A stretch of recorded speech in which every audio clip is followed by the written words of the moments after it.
नाही तर पुण्यामध्ये MPSC करणारे हे 18 पगड जातीचे मुलं आहेत। या विद्यार्थ्यांसाठी मनोजदादा धावत आले आणि अमरावतीला शेतकऱ्यांचं आंदोलन होतं, त्या ठिकाणी सुद्धा मनोजदादा गेले। म्हणजे शेतकरी काय कुठल्या एका जातीचा नसतो।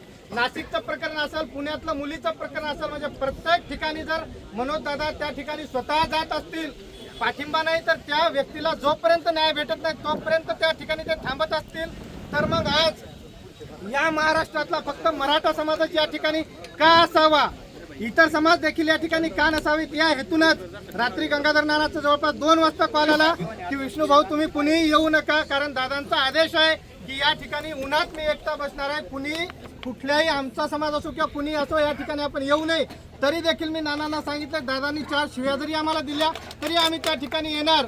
आणि आतापर्यंत मी फक्त हिंगोलीच्या सभेमध्ये किंवा हिंगोलीमध्ये जी दादांची बैठक झाली होती त्या बैठकीत एकच मागणी केली होती दादांकडे की दादा ज्यावेळेस आपण विजयाचा गुलाल आनंद उत्सव साजरा कराल त्यावेळेस फेटा बांधण्याचा मान आपण मला द्यावा, कारण जोपर्यंत मराठा समाजाला आरक्षण भेटणार नाही तोपर्यंत आपण फेटा बांधणार नाही, हे आपण त्या ठिकाणी आपण सुरुवातीला सांगितलेलं होतं। पण दादा आज मी सगळ्यांच्या समोर सांगू इच्छितो की आपण मला फेटा नाही बांधू दिला तरी चालतंय, पण आज या उन्हातानात आपण उपोषण करू नये ही माझी यशवंत संघर्ष सेनेच्या वतीनं समाजाच्या वतीनं आपणास कळकळीची विनंती आहे, कारण योद्धा गरजेचा असतो। त्यामुळे आमची एक हात जोडून आपल्याला विनंती आहे की आपण तात्काळ उपोषण, कारण हे सरकार गेंड्याच्या कातडीचं सरकार आहे, त्यामुळं उन्हात तरी आपण उपोषण करून एवढी विनंती करतो।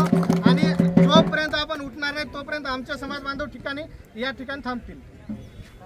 छत्रपती शिवाजी महाराज की जय, गाडगे पाटीलचा जय भला।